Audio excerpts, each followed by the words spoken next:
Le problème, c'est pas les machines, parce que la technologie, elle existe. Souvent, c'est l'humain. Le but, c'est un déchet, c'est un élément d'une substance dont quelqu'un ne veut plus, et toi, tu vas Ouais. dire, ce truc-là a de la valeur, mais vous ne le voyez pas de la bonne manière. Et le plus important, ce n'est pas quelle machine vous avez, mais c'est quel produit vous voulez faire.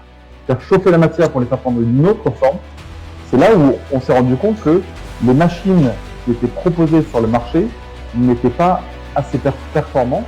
Le déchet plastique, il est abondant.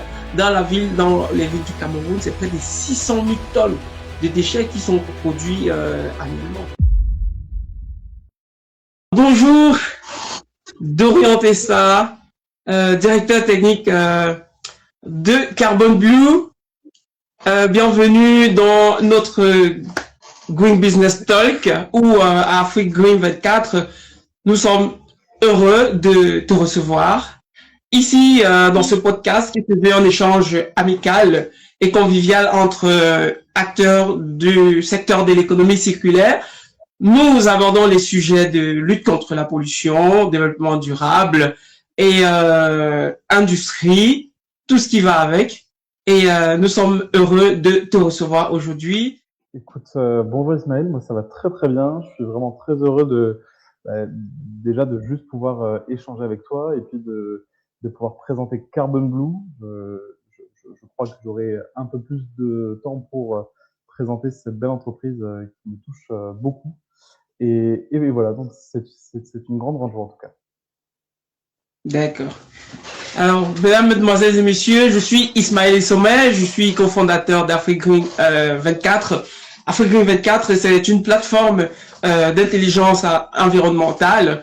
Notre mission, c'est simplement d'être un pont entre le Nord, le monde occidental, le monde des technologies, le monde des machines et l'Afrique où nous avons beaucoup d'acteurs qui travaillent sur la lutte contre la pollution, le développement durable, les questions changement climatique, écologie, écotourisme et autres.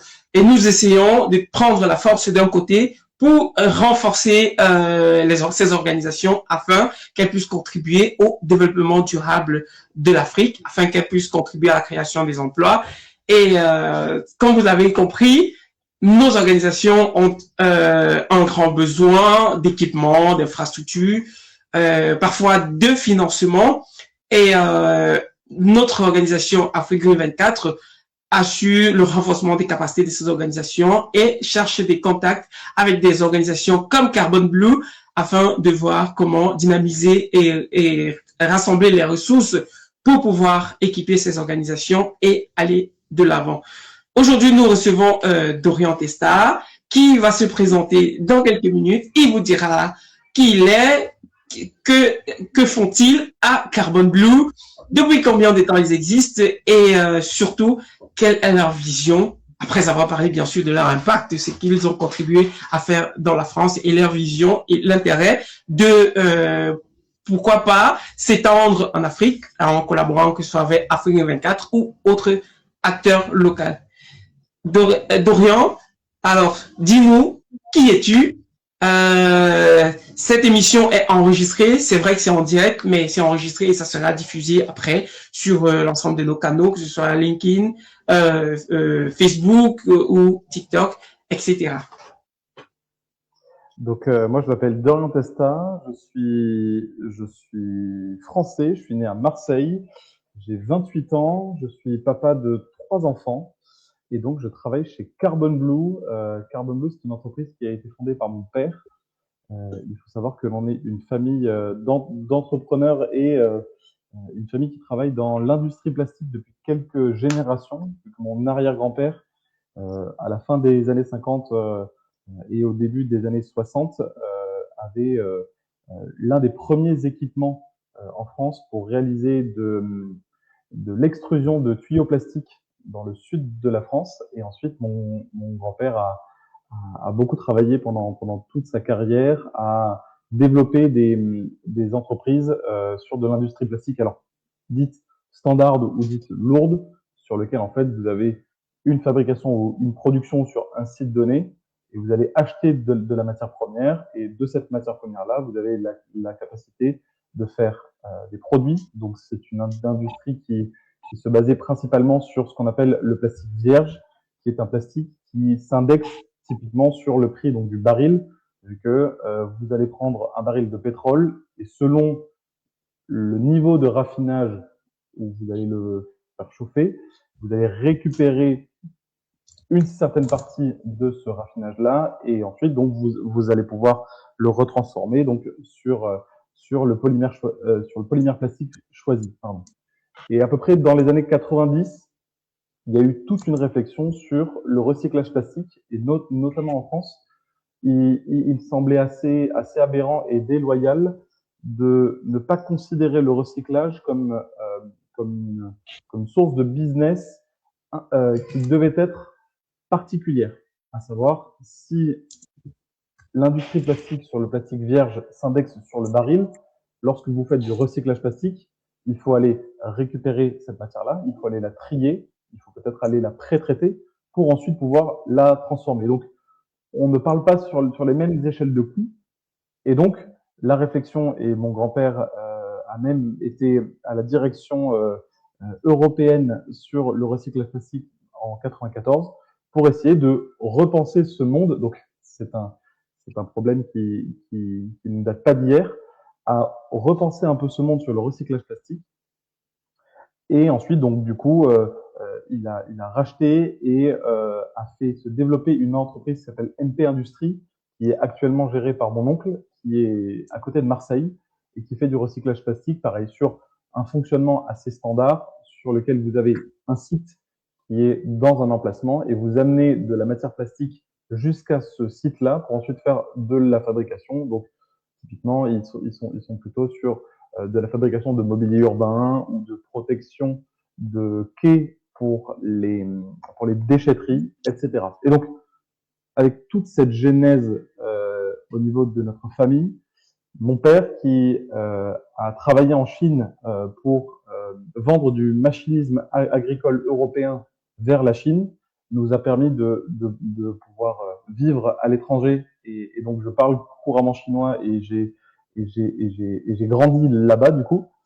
Et au retour donc, de notre séjour en Chine, s'est posé la question, est-ce que la notion de localité, donc typiquement de pouvoir récupérer des déchets plastiques de manière locale, est-ce que ce doit forcément être une contrainte ou est-ce qu'on n'a pas la possibilité de le transformer en force? Et donc, il s'est posé la question, plutôt que de partir sur une industrie assez classique qui nécessite un gros bâti, qui nécessite une grosse infrastructure, qui nécessite de gros investissements financiers et en termes de ressources, est-ce qu'on n'a pas la possibilité de plutôt partir sur des plus petites structures qui vont récupérer des déchets plastiques dans un rayon de 50 km à la ronde pour essayer de voir si ces plus petites structures que l'on appelle maintenant donc des micro-usines ont la possibilité de dynamiser un peu un territoire, à la fois en créant de l'emploi de manière locale, mais en réindustrialisant aussi certains territoires. Et donc, il est parti avec cette hypothèse-là,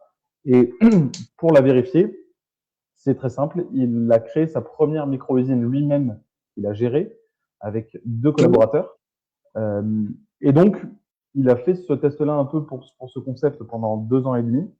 Et les tests étaient très concluants. Et donc, c'est à partir de là où j'ai rejoint l'équipe. Donc, moi, j'ai une formation de chef de projet en informatique. Et j'ai quitté mon entreprise pour du coup venir à la direction technique de Carbon Blue pour ce développement-là. Et donc, il a pu valider par un modèle économique, je dirais, rentable et fiable, qu'on a la possibilité sur une micro-usine qui rentre dans 300 mètres carrés, qui va récolter des déchets plastiques dans un rayon de 50 km à la ronde, de pouvoir traiter entre 30 et 50 tonnes de déchets plastiques par an. Et on considère que 10 tonnes traitées correspondent à un emploi temps plein. Donc, avec ces chiffres-là validés et qui ne sont pas validés simplement sur un fichier Excel de manière théorique, qu'il a pu vérifier lui-même, on s'est rendu compte qu'on avait une solution clé en main qui permettrait à des entrepreneurs, s'ils sont intéressés à prendre le sujet à bras le corps, de pouvoir avoir leur propre micro-usine pour qu'eux puissent faire ce que l'on a su faire, nous, dans notre territoire. C'est-à-dire que on sait aussi qu'une clé de la réussite de Carbon Blue, c'est que on l'a fait dans notre région. Donc, typiquement, moi, je suis Marseillais, mon grand-père est Marseillais et on est Marseillais depuis 4 générations. Donc, c'est là où on vit, c'est là d'où on vient. Et donc, on sait que ça fonctionne parce que c'est un territoire que l'on connaît, ce sont des problématiques et un contexte que l'on connaît. Et on a eu une belle opportunité de passer sur le journal télévisé de TF1 il y a 2 ans et demi, 3 ans maintenant, sur lequel on présentait un petit peu notre concept et notre manière de réaliser ce recyclage classique-là. Et des entrepreneurs nous ont appelés en nous disant ce que vous avez du côté de Marseille, ça nous intéresse énormément. Accompagnez-nous pour avoir pareil du côté de Bordeaux. Et c'est comme ça que notre activité s'est vraiment découpée en 2 parties. La première, c'est comment est-ce qu'on arrive à faire vivre cette micro-usine, parce qu'il y a toujours un besoin de manière locale de récupérer les déchets plastiques dans un rayon de 50 km à la ronde autour de Marseille. Ça qui existe toujours et que l'on appelle vraiment de la production, donc de l'opérationnel. Et une autre partie qui était comment est-ce qu'on arrive à dupliquer et exporter ce process-là pour que d'autres personnes puissent avoir le même process, puissent avoir les mêmes machines et puissent avoir un système qui fonctionne de leur côté. Et donc, c'est comme ça qu'on a installé notre première micro-usine du côté de Bordeaux avec une entreprise qui s'appelle Plastoo, Plastoo, et donc qui ont notre procédé, qui ont nos machines et que l'on accompagne encore pour que eux puissent avoir la partie de l'opérationnel, à savoir c'est leur entreprise, c'est eux qui gèrent la fabrication de produits, c'est vraiment, ça leur appartient. Cependant, on reste quand même toujours, nous, en support, que ce soit sur un développement, je dirais, technique pour de l'usinage plastique ou pour, je dirais, de la productivité aussi, typiquement. Mais on garde quand même toujours aussi un lien avec eux parce que ce sont des machines que l'on connaît. Pour la plupart, c'est nous qui avons fait la conception de ces machines-là. Et donc, s'il y a un problème, c'est nous qui venons pour les réparer sur place. Et donc, on garde toujours ce lien avec eux. Ça n'est pas une vente one-shot et merci, au revoir, maintenant c'est votre problème.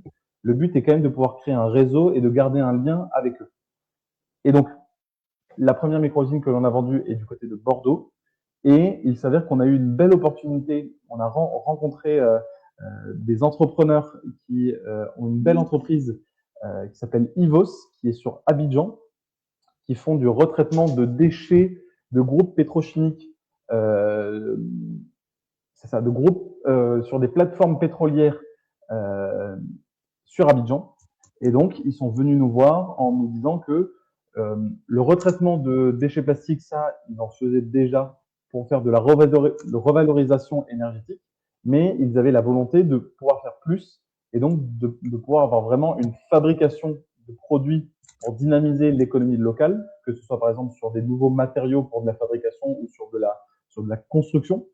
Et ils avaient envie, voilà, de réindustrialiser le territoire parce que c'est une valeur forte aussi sur leur engagement au niveau donc de la Côte d'Ivoire. Et donc c'est le premier contact que l'on a maintenant sur un industriel africain qui, de la même manière que on a pu accompagner donc les entrepreneurs bordelais, qui eux ont une connaissance du contexte local, qui eux sont des gens du coin et qui ont la possibilité de garder de l'opérationnel. Nous, on n'a pas vocation à venir être à la direction d'une usine en Afrique, parce que nous, on souhaite vraiment garder cet aspect sur de l'accompagnement, sur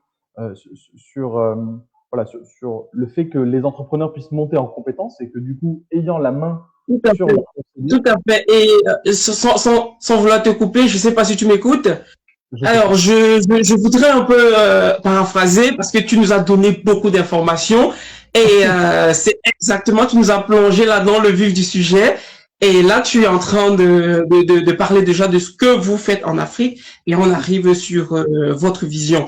Donc, pour résumer un peu, Dorian, il est arrivé, on va dire peut-être l'un des derniers de la famille à entrer dans la boîte parce que lui, il est informaticien et il parle couramment chinois. Pourquoi? Parce que avec son papa, qui est le fondateur, l'un des fondateurs actuels de Carbon Blue, ils ont vécu en Chine, où ils ont eu de l'expérience, que ce soit dans la machine, dans la construction des machines, mais aussi le recyclage du plastique. Pendant des années, ils ont acquis cette technologie et ils sont rentrés en France où existait déjà un noyau familial qui pendant toute une vie, son grand-père a travaillé là-dessus pour renforcer la structure et ils ont travaillé avec des entreprises à Bordeaux, c'est ça? C'est ça, tout à fait. Voilà, pour avoir développé des modèles de recyclage localement, parce qu'ils ont vu l'expérience qu'ils ont fait en Chine, ils se sont dit, et si on essayait de renforcer localement certaines communautés pour pouvoir être capable de résoudre ces problèmes. C'est ainsi que leur aventure retourne en France. Et dans cette l'optique de croissance avec la Côte d'Ivoire, un partenariat est noué avec un industriel. Et voilà, l'idée et le but même de notre émission Green Business Talk, l'industrialisation de l'Afrique dans le recyclage, parce que vous avez constaté que pour résoudre le problème de pollution, il faut parfois agir localement. Et c'est tout l'intérêt de votre entreprise Carbon Blue qui n'a pas pour mission de substituer les entreprises africaines ou étrangères qui travaillent déjà dans le recyclage, mais de leur renforcer. Je tiens à le réitérer parce que à Afrique 24, nous travaillons avec des entrepreneurs, nous travaillons avec des associations, des ONG qui parfois ont un besoin de renforcement technique, que ce soit dans les machines, que ce soit dans l'étude de marché, mais aussi dans quels produits pouvons-nous développer et avec quels partenaires techniques. Et c'est justement ce que fait Carbon Blue et je suis vraiment content de pouvoir échanger avec toi aujourd'hui à ce sujet sur ces éléments fondamentaux qui peuvent sembler banals pour certains qui vivent dans le monde développé, mais qui au contraire ont tellement d'intérêt en Afrique parce que aujourd'hui, de plus en plus, les gens prennent conscience du taux élevé de pollution et les gens en ont ras-le-bol d'attendre des solutions miracles qui viendront d'ailleurs. Des gens veulent agir localement et parfois ils ont simplement besoin d'un partenaire technique qui peut les accompagner, qui peut comprendre leurs besoins. Et c'est cette idée de collaboration qui nous a fait nous rapprocher de vous. Et aujourd'hui, nous sommes contents de t'avoir dans ce podcast où nous parlons de ces sujets que les gens n'entendent pas tout le temps à la télé ou sur les réseaux sociaux. Donc, je vais te relancer. Tu parlais de l'expérience d'Abidjan. Et je vais par là vouloir te poser cette question. Alors, quelle est votre vision? Quelle est ta vision puisque tu parles au nom de Carbon Blue, de l'opportunité de recyclage, l'opportunité de développement économique pour l'Afrique? Est-ce qu'il y a un vrai enjeu? Est-ce qu'il y a un vrai espoir pour porter des solutions de croissance? Est-ce que Carbon Blue, avec son expérience, peut être un partenaire fiable et peut contribuer à apporter certaines solutions qui peuvent pousser le continent vers l'avant?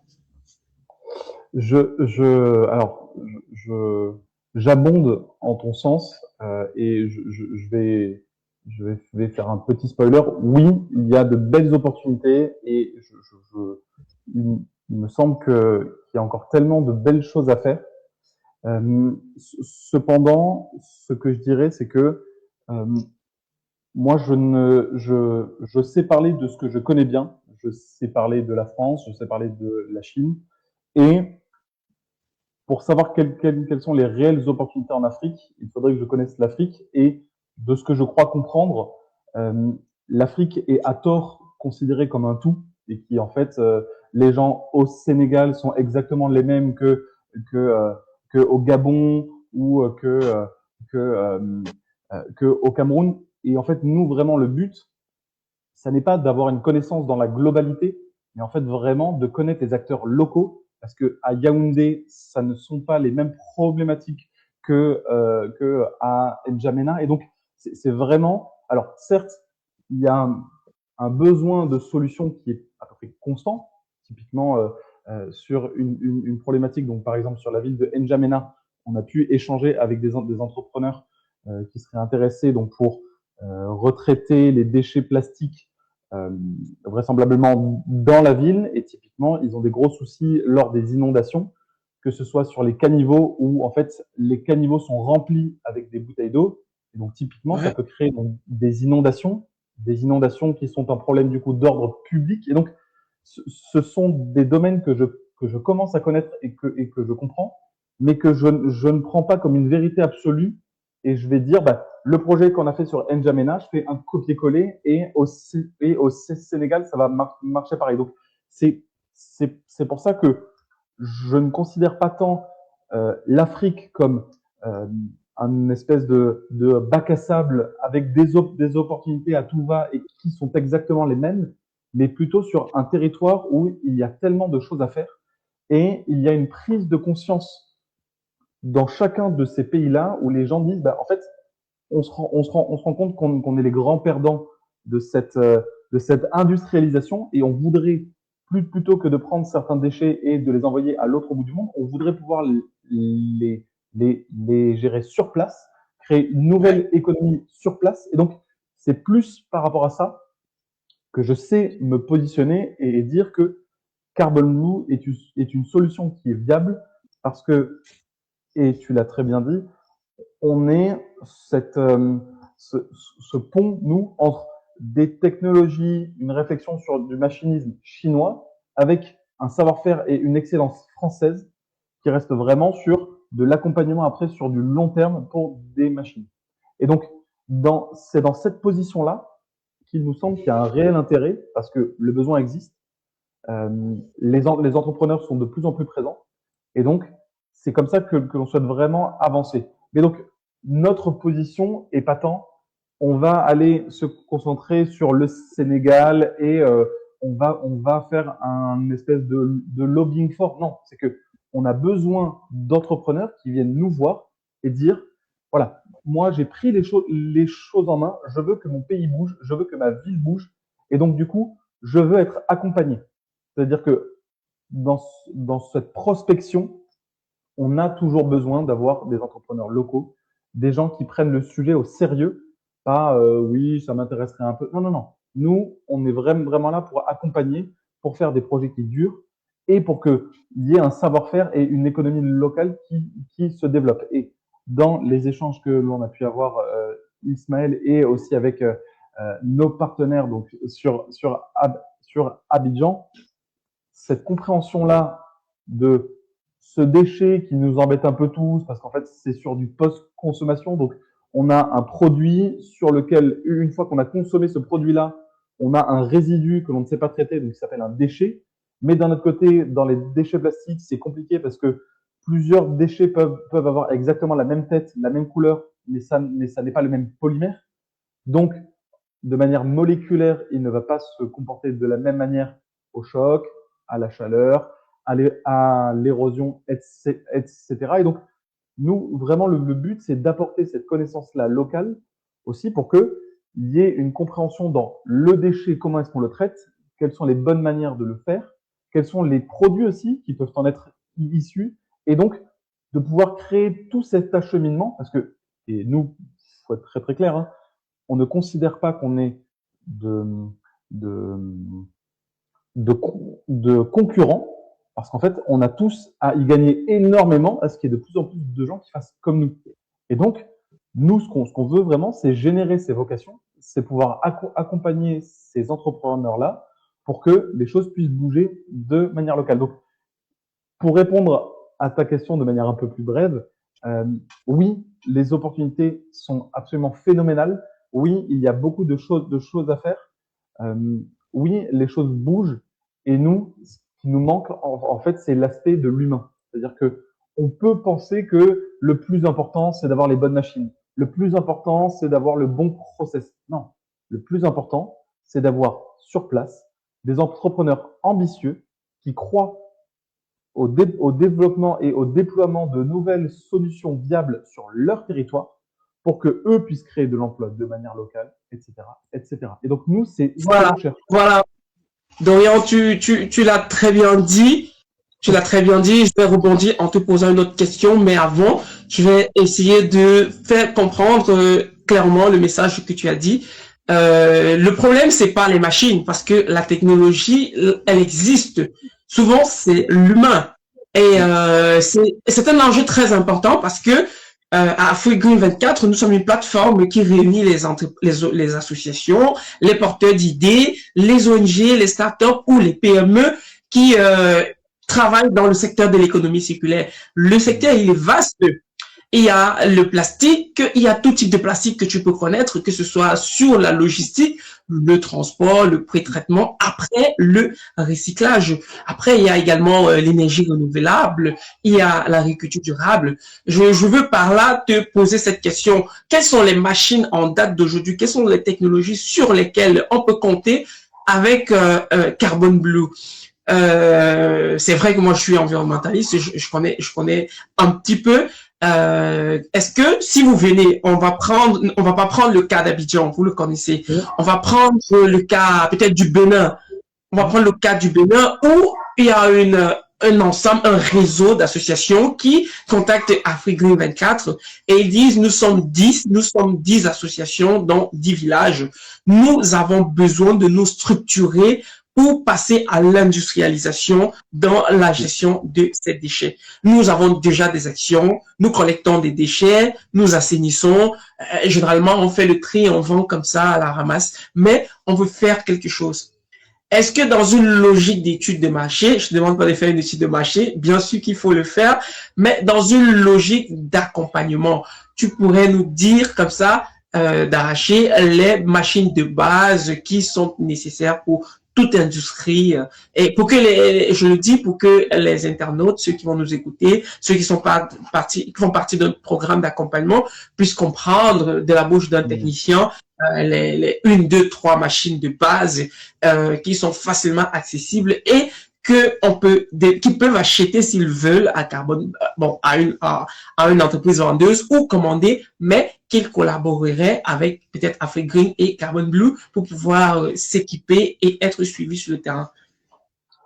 Dans ce que je t'ai dit, et nous, l'approche que l'on a, elle est à chaque fois, on part du terrain pour essayer de comprendre quel est le contexte et aussi quelle est la volonté. Pourquoi?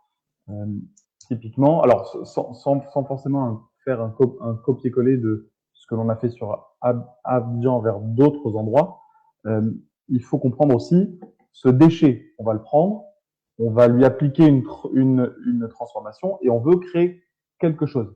Mais du coup, moi, ce dont j'ai besoin, c'est ce quelque chose, c'est quoi? C'est quoi? C'est pour qui? Typiquement, est-ce que le but, c'est de faire des tuiles? Est-ce que le but, c'est de faire des plaques pour ensuite être usinées? Est-ce que le but, c'est de faire des bancs? Enfin, et donc, c'est justement pour ça que ça peut sembler anodin de réfléchir, non, non, mais pour les produits, on verra. D'abord, ce qu'il faut, c'est les récupérer puis les traiter. Non, non, non. En fait, si on ne réfléchit pas à quel est le produit fini, ce qui va se passer, c'est très simple. Tu vas prendre autant de déchets que tu veux, mais du coup, tu vas juste les stocker. Et donc, tu n'auras pas de revalorisation. Le but, c'est un déchet, c'est un élément d'une substance dont quelqu'un ne veut plus. Et toi, tu vas dire, ce truc-là a de la valeur, mais vous ne le voyez pas de la bonne manière. Et donc, du coup, je vais le prendre, je vais le transformer pour en faire autre chose. Nous, notre process, on l'a découpé en trois parties qui sont très simples, qui s'appellent réduction, fusion, fabrication. Réduction, on va prendre un déchet, typiquement qui est volumineux, par exemple des bouteilles plastiques, par exemple des gros bidons dans lesquels tu avais de l'huile, par exemple des palettes plastiques. Et ensuite, on va les déchiqueter, broyer pour en faire des flakes, donc des tout petits copeaux qui vont entre 6 et 8 mm en taille pour que du coup on puisse optimiser le stockage et faciliter le traitement dans la deuxième étape. Donc, première étape, c'est l'étape de la réduction, on va déchiqueter, broyer. Deuxième étape, c'est l'étape de la fusion. On va faire chauffer la matière. Selon son polymère, on va le faire plus ou moins chauffer pour le faire rentrer dans sa plage de fusion, pour ensuite le faire prendre une autre forme. Dans les technologies que l'on maîtrise, on a la possibilité soit de faire des plaques de 1 mètre, enfin de n'importe quelle taille en fait.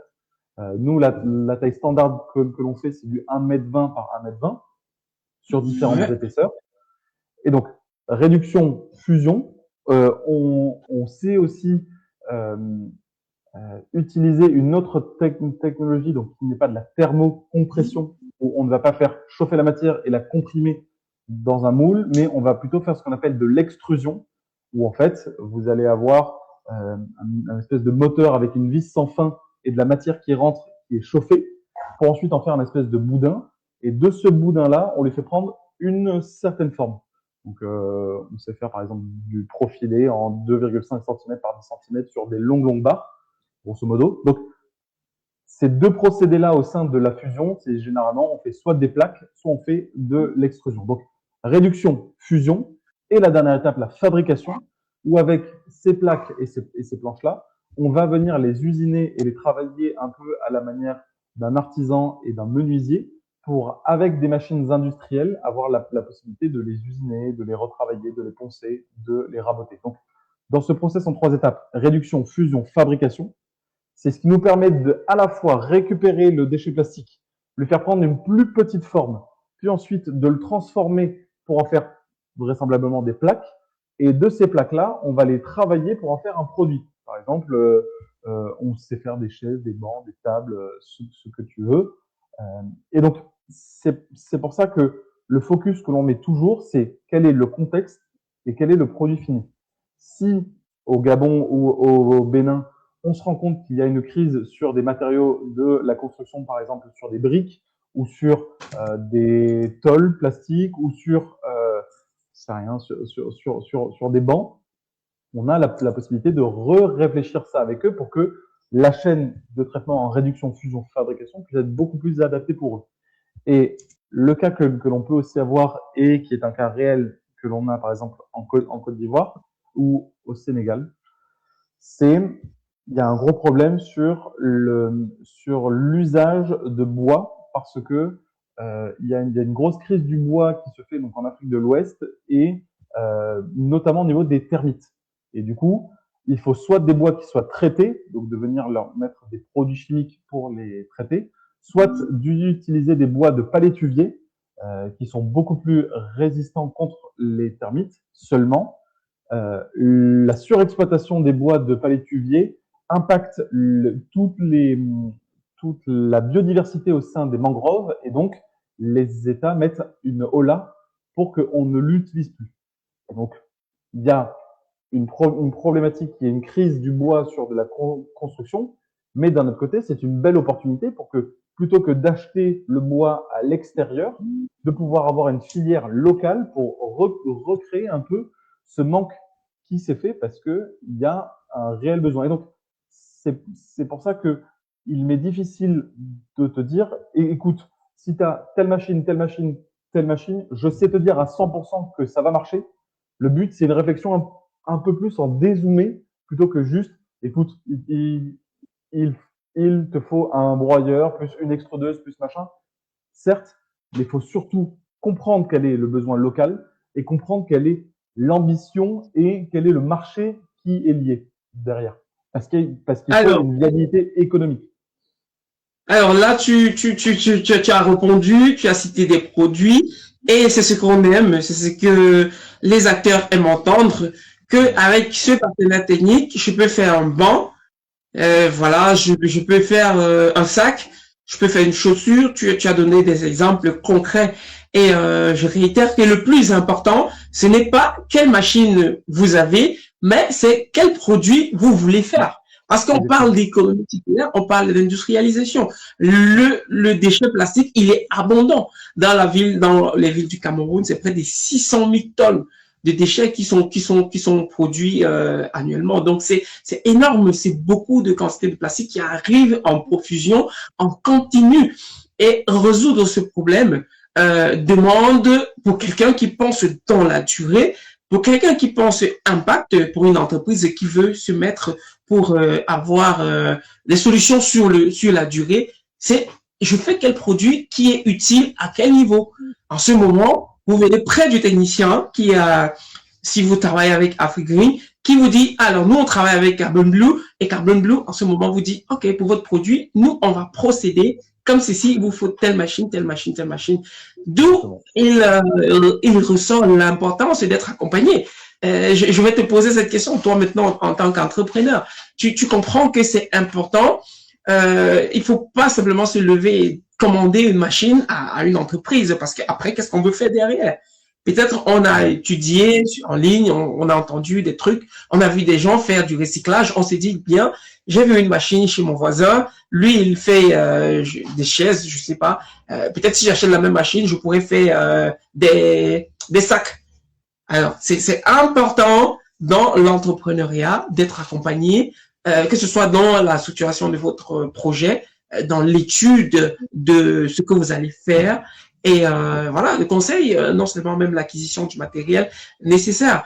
Et je crois entendre, d'après ce que tu nous dis, que Carbon Blue ne se limite pas seulement à mettre à disposition des technologies, des machines, mais également il y a un travail, il y a tout un travail d'accompagnement. Mmh. Exactement, c'est ça. C'est que, en fait, euh, et même pour, enfin, une partie de notre travail aussi est sur l'optimisation, que ce soit au niveau du process, mais aussi au niveau des machines. C'est-à-dire que dans ce que je t'ai dit, donc Stéphane, mon père, a créé Carbon Blue il y a maintenant 6 ans. Et en fait, la réflexion et ce dont il s'est rendu compte, c'est que dans le process que l'on a en 3 étapes, réduction, fusion, fabrication, la partie de la réduction, ça existe et ça marche très bien pour des broyeurs, pour des déchiqueteurs, ça marche très très bien. Dans le monde du bois ou dans le monde plastique, ça marche très très bien. Pour ce qui est de la partie fabrication, pareil. On s'inspire beaucoup du monde du bois, donc typiquement pour des rabots, pour des calibreuses, pour de la CNC, ce sont des choses assez standards. Par contre, pour ce qui est de la partie de la fusion, faire chauffer la matière pour les faire prendre une autre forme, c'est là où on s'est rendu compte que les machines qui étaient proposées sur le marché n'étaient pas assez performantes, ne correspondaient pas à notre besoin, et c'est en ça où on a dû aussi nous mettre les mains dedans et faire de la conception pour ensuite pouvoir optimiser les machines. Et on travaille aussi beaucoup en ce moment sur un sujet qui, on se rend compte, nous est de plus en plus demandé sur des problématiques africaines, qui est sur celle de l'efficience. L'efficience, c'est faire pareil ou plus avec pareil ou moins d'énergie. C'est-à-dire que quand on a un problème sur l'énergie que l'on consomme, le but est de pouvoir avoir une optimisation sur notre traitement et que du coup, on puisse avoir une rentabilité, une productivité qui soit acceptable, tout en essayant de consommer le moins possible de ressources. Et donc, ce que je veux dire par là, c'est que notre accompagnement, il n'est pas on vous a vendu la machine une fois, maintenant, bonne chance. On n'est pas un concessionnaire automobile, c'est pas, bah voilà, c'est bon, merci, au revoir. De la même manière que si vous avez quelqu'un qui voudrait aller vendre des glaces en Antarctique, peut-être qu'on va lui dire, bah, c'est peut-être pas la meilleure chose à faire, peut-être qu'il n'y a pas un besoin, peut-être qu'il faut plutôt réfléchir, et donc que le produit lié à son contexte et lié à son environnement est important. Et donc c'est pour ça qu'on a un accompagnement qui est en amont, c'est-à-dire que avant de nous acheter les machines, on veut vraiment comprendre quel est votre besoin. Est-ce que ce que vous nous demandez correspond vraiment à votre besoin? Ou est-ce que au final, il y a certaines technologies que vous ne connaissez pas et qui correspondent beaucoup plus à votre besoin? Donc, on a un accompagnement qui est en amont de l'acquisition donc de machines pour de l'accompagnement donc sur le côté business, sur le côté expression du besoin et définition de votre produit par rapport à votre marché. On a aussi un accompagnement sur l'installation donc de l'usine quand l'acquisition est faite, pour former les équipes, pour faire du service après-vente, pour faire un peu donc de la maintenance et faire en sorte que vos équipes soient les plus opérationnelles possibles, parce que généralement, nous, quand on vend des micro-usines, c'est généralement sur la direction, donc c'est la direction qui va acheter ces machines-là, et nous, il faut aussi qu'on soit en contact avec les techniciens pour leur expliquer ce qui marche bien, ce qui marche pas trop, comment est-ce qu'il faudrait faire ça, ça, ça.